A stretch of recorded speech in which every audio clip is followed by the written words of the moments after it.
Bonjour, nous allons aborder aujourd'hui le sujet et son discours.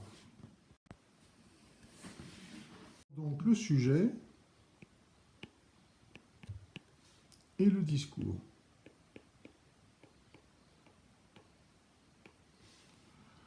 Bon, c'est bien beau tout ça, mais c'est quoi le sujet? Là, il y a un sujet qui vous parle, là, mais c'est quoi ce sujet-là? C'est qui ce bonhomme-là?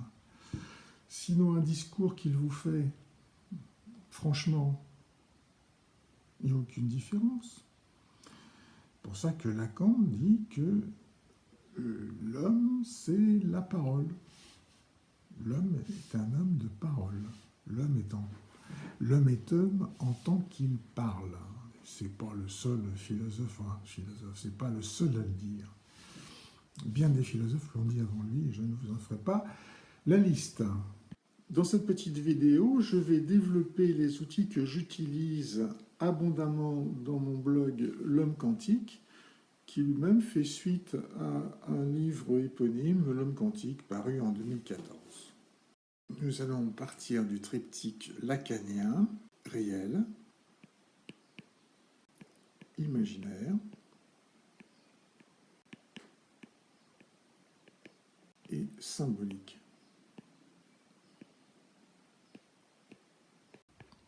Réel, imaginaire, symbolique.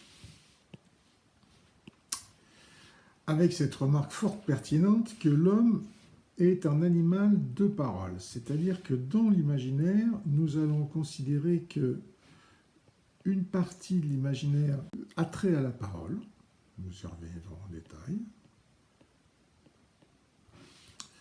On pense a priori que cette partie est celle qui est en contact avec le symbolique, tandis que la partie imaginaire qui est en contact avec le réel, à la limite, n'a pas besoin de s'exprimer. Lorsque vous sentez, lorsque vous écoutez ou lorsque vous entendez un son, lorsque vous voyez une chose, une image, un objet, un animal, l'autre, n'importe quoi, avant d'exprimer, avant de réfléchir sur ce qu'il vous arrive de l'extérieur, avant de penser au percept, avant d'exprimer une relation avec l'extérieur, avant d'en parler donc, vous la ressentez. C'est donc un percept.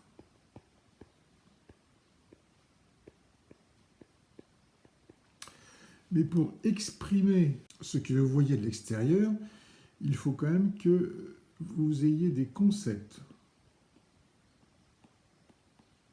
Alors bien entendu, nous créons des concepts, nous créons nos propres concepts, mais les premiers qui nous sont donnés, nous sommes quand même donnés de l'extérieur par l'autre, ou les autres, le père, le parent, la religion, n'importe quoi, mais quelque chose qui nous transcende quelque part.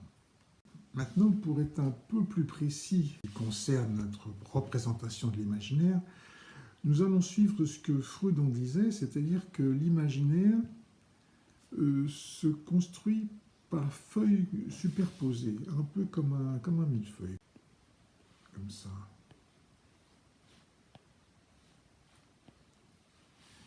En supposant que le réel, par exemple, soit dessous, le symbolique soit dessus, et, si vous voulez, nos impressions qui nous viendraient du réel traverseraient notre imaginaire et viendraient activer une couche après l'autre. Les couches les plus élémentaires, par exemple, pour la vision, ce serait la lumière qui vient sur la rétine, ensuite l'influx nerveux qui va des nerfs optiques jusqu'à l'intérieur du cerveau, ensuite, après un relais, cette liaison ou cet impact du réel viendrait intéresser une zone particulière de notre cortex ou certaines zones de notre cortex qui contiennent des configurations, des représentations du réel. Donc il y a cet aspect ascendant. Hein.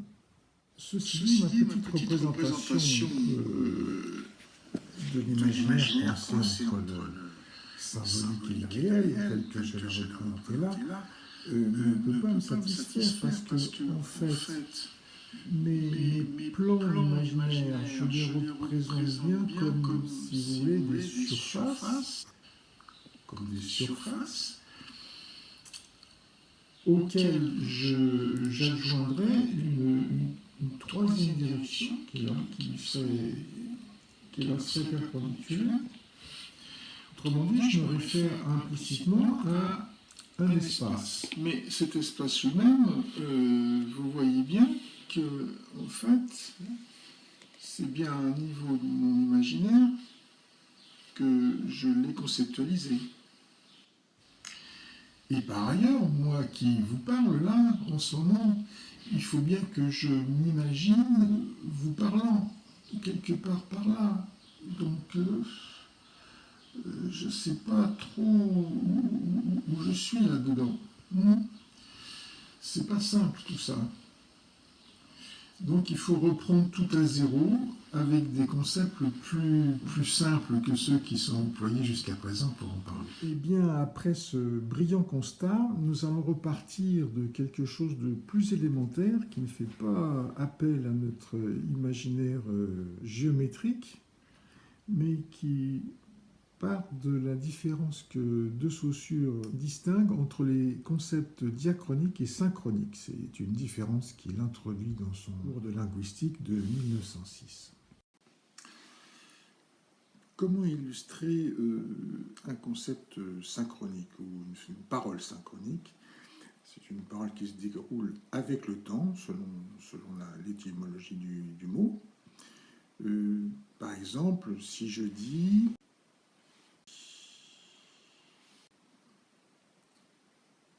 le petit chat est mort. Eh bien, c'est une phrase synchronique qui décrit quelque chose dans l'instant. Le fond est vert, ma table est noire, il fait beau, le petit chat est mort, tout ça c'est du même ordre. Donc ça pourrait illustrer une phrase synchronique, je la mets là. À un niveau imaginaire, que j'appellerai IK. D'accord? Maintenant, cette autre phrase.